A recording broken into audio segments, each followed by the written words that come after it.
Hello and a very good afternoon to you on this 24th day of December. It is Christmas Eve, just hours to Christmas Day, where Christians around the world celebrate the birth of Jesus Christ. We here at KTN News are wishing you and yours a Merry Christmas, and we thank you for joining us this afternoon. Let's begin with the news highlights. The Christmas rush is on. 100 passengers cheat to death as traffic intensifies just hours before Christmas. And Amisom Force Commander completes tour of duty.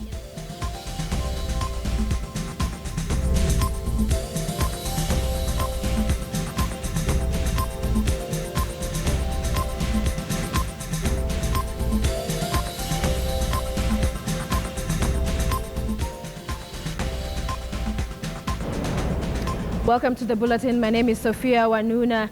Now, as the Christmas festivities beckon, much of Nairobi's CBD remains with little traffic, even as some shops remain closed for the holidays. In major bus terminali such as the Machakos Country Bus and Tea Room area, passengers are grappling with raised fares for up-country destinations.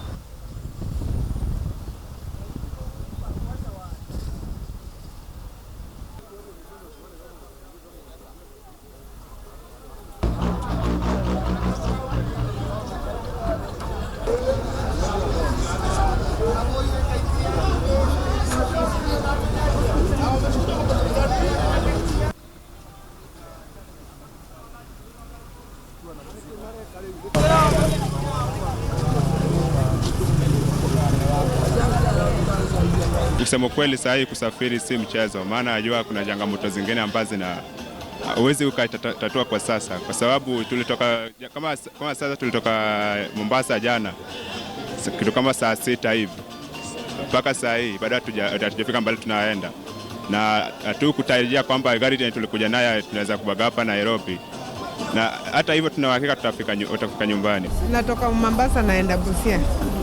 Ile gari nilikuwa nimekata si hiyo, tumepewa gari ingine. Sasa hiyo tumefika hapa tena wamebadilisha kwa gari ingine, wametuacha hapa. Mimi kusafiri kwangu nilikuwa nimefewa na mamangu, nilikuwa naenda Matanga. Sasa ndio hiyo shida ambayo nimepatikana nayo. Na operate gari kutoka Nairobi kwenda Butere. Na leo tumehuzunishwa sana, tangu asubuhi magari haziendi. Saa 10 usiku. Tumeingia hapa saa 10 usiku. Tunazungushwa na kanjo huku na huku, hakuna mahali tunaenda. Saa 6 na nipiga retani, hii ni magari ya retani. Inaonekana sasa mpaka kesho, manake dalili ya kutoka pia bado hakuna. And with just hours to Christmas Day, residents in Busia County's Samia constituency are enjoying the Samia Cultural Festival. My colleague Dorcas Wangera is there for us. Dorcas, talk to us about this festival. Like, I'm so close to Christmas. What is it about? Who's in attendance? For how long does it go for? Talk to us. Sophia, thank you. This is a festival that happens every end year. It's actually the Banyala Cultural Festival. It brings together people from all walks of life, the leaders, the MCAs. We have Babu Namuhamba, who's the area MC. We have people coming from Sunula, from Trans-Nzoia and around Western. So it's going on for today till tomorrow. There's boat riding, there's swimming competition, there's eating competition. There's just so much dancing, as you can hear from the background. Right, Dorcas, I'm struggling to get a lot of what you're saying, but so you said this, I think, goes on for a day. What other activities do we expect to be seeing? And is it an annual event? Is this the first one that's been held? Mm-hmm. Okay, if this happens for a day, it goes until the next day, that's on the 25th. But it also sets the stage for another festival, for the Samia Festival on the 26th. So there's an eating competition. There's dancing, there's just merry-making, what you'd expect from an ordinary carnival. But most of it is actually traditional, and there's lots of local things happening here. I understand there's also an eating competition. What kind of food do we have for the eating competition? Sugar cane. You'd expect a lot of sugar cane. There's amalwa, which is traditional brew, traditional vegetables. So it's not the ordinary soda and loaf. It's just local food, and most people come here with that expectation. So which one will you be venturing in? What activity, or will you be part of the food eating? I'd want to see a clip of you in one of the activities. Okay. Yeah. I like the wrestling. The wrestling is also something to look forward to because it's really exciting, and you can bet, you can place your money on one of the strongest contenders.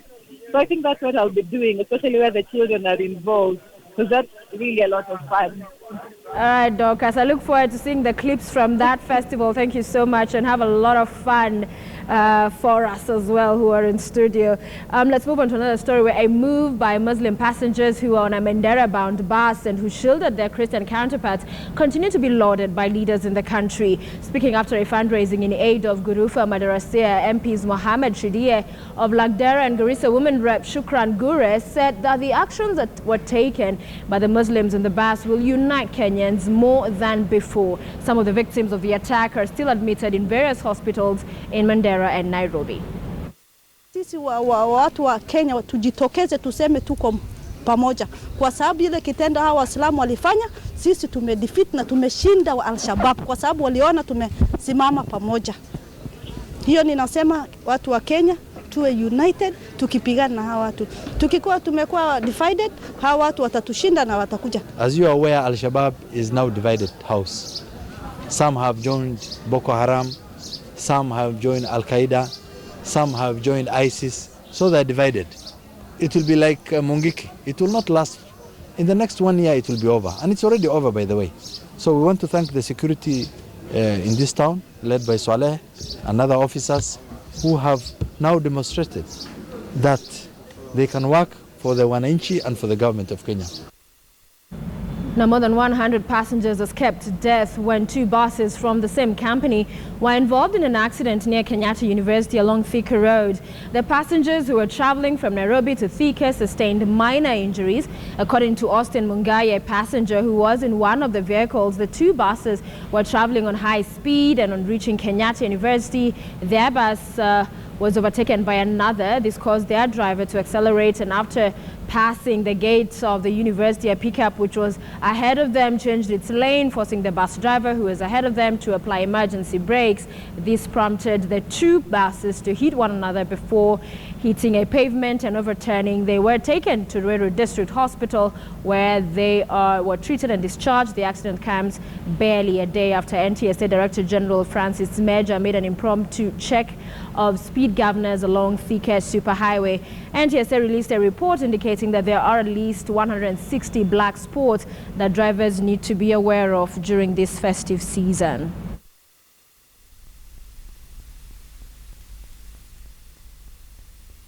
Silikuwa na speed.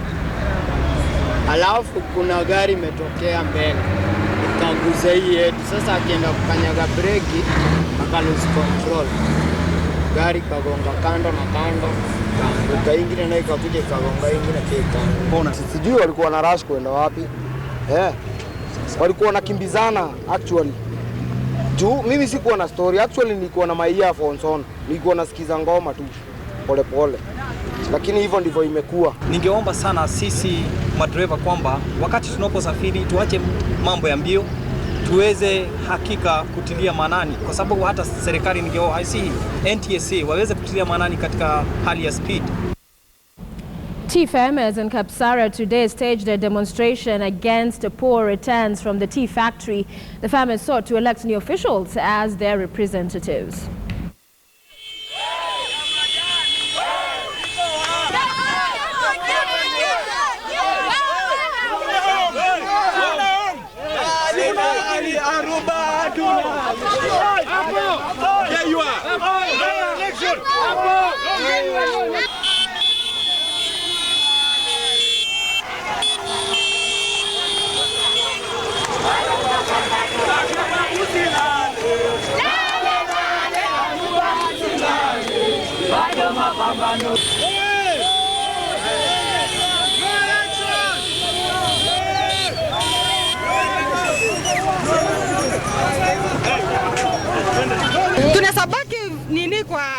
kwa buying center mpaka hata saa moja na hatujui ukweli. Hatuna mtu mwenye anatuambia ukweli, hatuna director ambaye anatuambia ati lori leo imechelewa ama ni namna gani. Mkulima mmoja kwa wale kutoka Aruba area.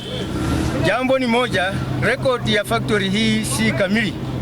Mimi kama mkulima niko na fomu hapa inaitwa verification certificate ambayo walihesabu majani yangu ikapatikana niko na visina 2200. Lakini saa hii ukienda kwa record ya factory inasoma niko na visina 8000.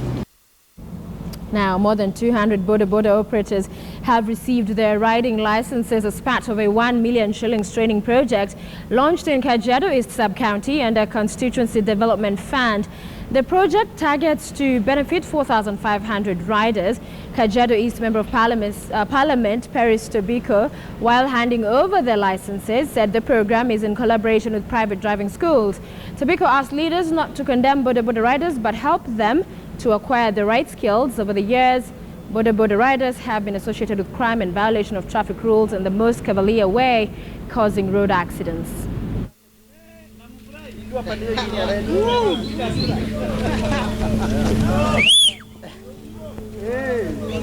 Let's go to a story on anti-poaching, where at an army-style training camp, would-be pack rangers learn the skills needed for doing battle against armed wildlife poachers.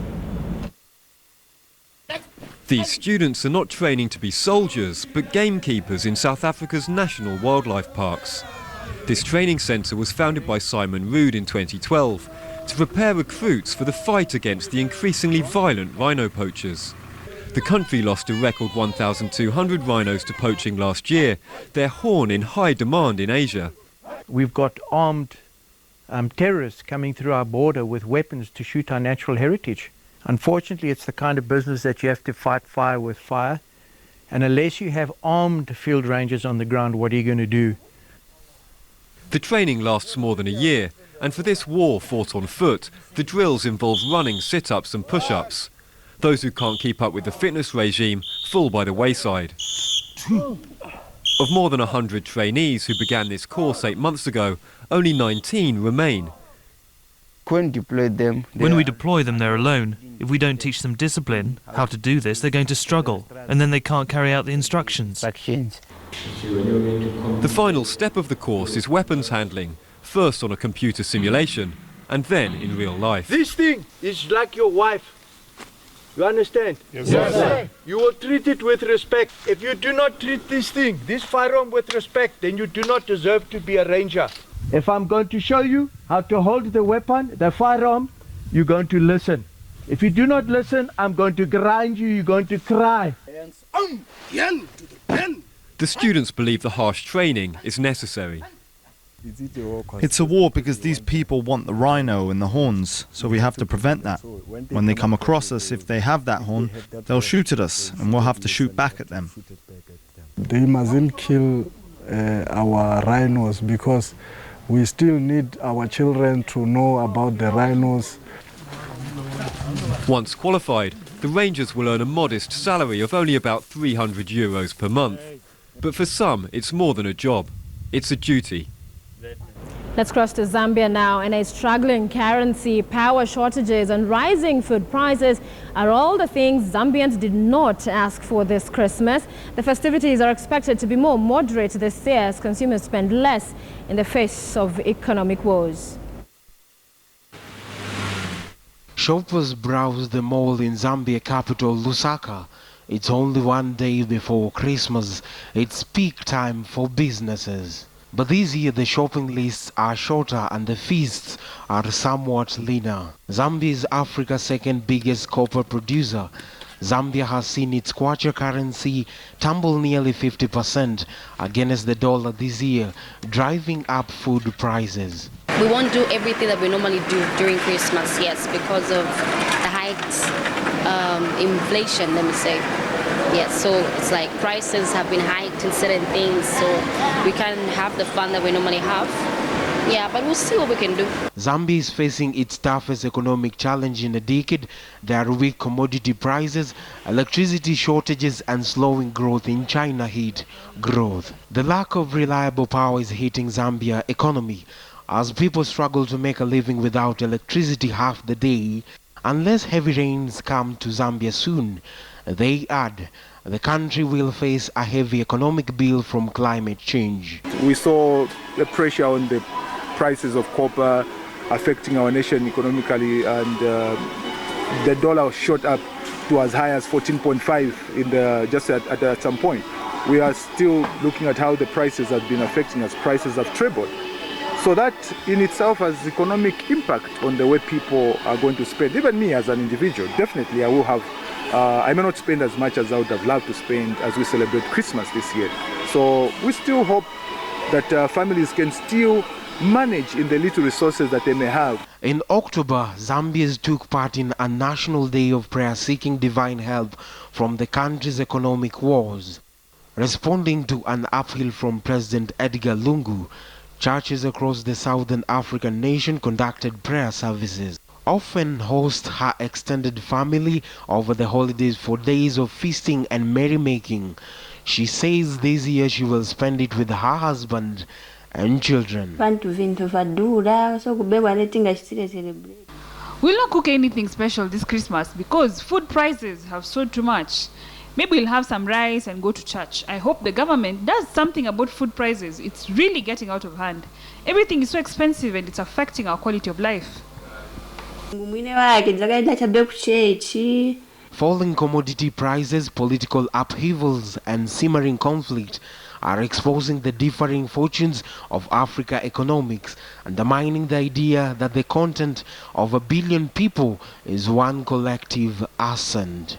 Kevin Juma, KTN News.